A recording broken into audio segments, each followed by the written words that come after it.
Bonjour, mesdames et messieurs et mesdemoiselles. J'espère de tout cœur que vous avez passé une excellente nuit. Monsieur Volodymyr Zelensky, après son errance aux États-Unis et tout nouvellement en Europe, ou d'ailleurs en Allemagne aux côtés du chancelier allemand, Monsieur Zelensky, qui s'est rendu finalement compte qu'il n'a aucune chance de battre la Russie sur le terrain avec ses alliés, Monsieur Zelensky, fatigué des promesses et des grands discours, creux des discours qui ne changent absolument rien depuis le début de l'opération spéciale, Monsieur Zelensky a finalement compris, il a compris qu'il faut mettre un terme à la situation dans son pays. Et il dit qu'il n'espère pas continuer la guerre au-delà de 2025. Donc, il veut faire le tout pour avoir une paix en Ukraine. Et donc, nous autres, on se dit à quel prix vous voulez la paix, monsieur Zelensky. Parce que si vous demandez aux Allemands qu'ils continuent de vous fournir des armes, si vous demandez aux Européens, les Français, les Britanniques, qu'ils continuent à vous fournir des armes, voire même les Américains, et tout en espérant avoir une paix en 2025, je crois que c'est de la manipulation alors de votre part. Mais puisque le lieutenant, ce militaire américain de haut rang, le lieutenant-colonel américain Daniel Davis disait il n'y a pas longtemps, mesdames et messieurs, il disait, je cite, que bien sûr que la Russie va gagner. Et même les dirigeants qui viennent nous croient à une victoire de l'Ukraine. Le lieutenant-colonel continue en disant ceci. Croyez-moi, si je vous dis qu'il n'y a aucune chance que l'Ukraine réussisse un jour dans une guerre contre la Russie, il n'existe aucune voie menant à la victoire militaire pour l'Ukraine. Peu importe que nous donnons 60 milliards, que nous donnons 120 milliards ou 200 milliards supplémentaires, cela ne changera rien. Le colonel continue en disant ceci à M. Zelensky, car les fondements sur lesquels se construit la puissance de combat au niveau national sont résolument et irrévocablement du côté de la Russie. Les fondements. Il n'a pas parlé d'argent d'abord. Il a parlé d'argent en disant, si nous donnons 60 milliards, 120 milliards, 200 milliards, cela ne changera absolument rien parce que cela ne constitue pas en eux-mêmes les fondements d'une puissance militaire. Et ces fondements se trouvent où? En Russie. Car les fondements sur lesquels se construit la puissance de combat au niveau national sont résolument et irrévocablement du côté de la Russie. Il dit, je cite, vous ne pouvez pas inverser la tendance parce que vous ne pouvez pas défaire les fondamentaux. La puissance aérienne est du côté de la Russie. De la défense aérienne, du potentiel militaro-industriel permettant la production de grandes quantités d'artillerie, de munitions d'armes en elles-mêmes, de drones, d'équipements, de guerre électronique et surtout de personnes. Dans l'ensemble de l'Occident, ils ne pourront jamais se comparer à ce qui se passe en Russie. Dans l'ensemble de l'Occident. Ils ne pourront jamais se comparer à ce qui se passe en Russie. Vous imaginez, il n'a pas dit dans l'ensemble de l'Europe. Il dit, le colonel, le lieutenant-colonel américain, il dit dans l'ensemble de l'Occident, y compris les États-Unis, ils ne peuvent pas se comparer à ce qui se passe en Russie. Mesdames et messieurs et mesdemoiselles, partagez la vidéo dans tous les groupes possibles. Dans l'ensemble de l'Occident, ils ne pourront jamais se comparer à ce qui se passe en Russie.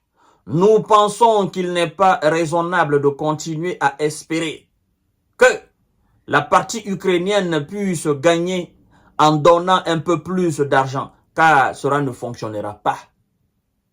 Il parle aux Américains, il parle aux Européens, il parle même aux Ukrainiens et aux supporters de l'Ukraine à travers le monde. Alors, si un lieutenant-colonel de l'armée américaine dit de telles choses, vous pensez que c'est des balivernes? Vous pensez que c'est des inepties? Je vous parle d'un lieutenant-colonel, un patron de l'armée. Il a fait un constat amer. Et il s'est rendu compte que ça ne changera rien. Même si les États-Unis venaient à voter 1000 milliards pour l'Ukraine, ça ne changera absolument rien. Parce que ça sera toujours de la dépendance. Mais de l'autre côté, il n'y a pas la dépendance. De l'autre côté, ce sont eux qui ont même des usines de construction de tout ce qu'ils ont besoin sur le terrain. De l'autre côté, ce sont eux-mêmes qui donnent. Il n'y a pas à dire que le Congrès a voté, le Congrès n'a pas voté. Il n'y a pas à dire que les démocrates se sont opposés aux républicains ou les républicains se sont opposés aux démocrates. Il n'y a pas à dire que la Maison-Blanche est en difficulté. Non. De l'autre côté, ce sont eux-mêmes qui sont pour la continuité des opérations. Et ce sont eux-mêmes qui votent leur propre argent. Ils produisent quand ils veulent, comment ils veulent. Ils fournissent à leur armée comment ils veulent, quand ils veulent et où ils veulent. Vous voyez la différence. Mesdames et messieurs et mesdemoiselles, le lieutenant-colonel continue en disant ceci. C'est exactement ce qu'a décrit Emmanuel Todd dans son livre intitulé « La défaite de l'Occident » il y a quelques mois.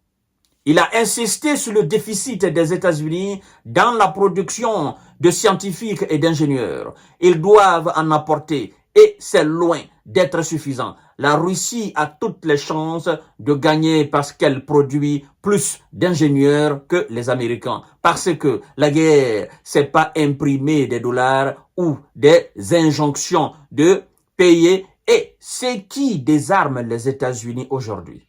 Même si vous faites des études aux États-Unis, ces études devraient vous mener à gagner votre vie correctement. Mais ce qui apporte, ce n'est pas de faire des études scientifiques ou d'ingénieurs. C'est se rapprocher des professions qui vous permettent, n'est-ce pas, des professions qui vous mettent près de la production de dollars, voilà, de la production de dollars, d'avocats, de financiers, mais on peut pas, voilà, on peut pas compter sur ces gens, car on est en guerre. Donc, qu'est-ce que ce dernier dit dans son livre, en grosso modo? En fait, la Russie produit plus d'ingénieurs que les États-Unis. Les États-Unis produisent plus de banquiers alors, plus d'avocats. C'est ce que ça veut dire. Et puisque vous êtes en période de guerre, ce qui vous aide, ce n'est pas les avocats. Ce sont des ingénieurs. Et ça a toujours été comme ça, mesdames et messieurs. Ça a toujours été comme ça. Cela ne date pas d'aujourd'hui. Voilà en clair les raisons pour lesquelles ce colonel est sorti de l'ombre et a craché ses vérités au WISA, au Congrès américain, à la Maison-Blanche, aux chancelleries européennes, pour leur dire, les gars, on n'a aucune chance de battre la Russie sur le terrain. Aucune chance, il n'y en a pas. Il n'y a pas de probabilité. La probabilité, elle est zéro, elle est nulle. Il n'y en a pas, ça n'existe pas.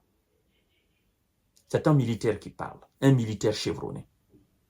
Alors, mesdames et messieurs et mesdemoiselles, je crois qu'au vu de tout cela, et après avoir entendu tout cela, M. Zelleland se dit, mais pourquoi alors je m'obstine? Pourquoi alors les dirigeants américains, la Maison-Blanche, pourquoi alors ils continuent à me faire croire qu'ils vont me faire gagner? Ben, c'était dans leur intérêt. Mais puisqu'ils se sont rendus compte eux-mêmes, et donc, ils commencent à vous lâcher M. Zelleland, et ils ont créé un nouveau front qu'on appelle l'Orient. Et là-bas, c'est chaud. Tous les regards sont désormais fixés là-bas. Et vous, vous êtes dans la merde. On ne vous considère plus. Vous êtes devenu un papier toilette. Voilà, mesdames et messieurs. Je ne vous parle pas de ce qui s'est passé dans la région de Koursk. Nous allons y revenir plus tard. Mais partagez cette émission dans tous les groupes possibles. Abonnez-vous sur ma chaîne YouTube KantéJ Visionnaire le vrai et activez la cloche de notification pour ne plus rater mes vidéos. La vérité est là devant le monde entier.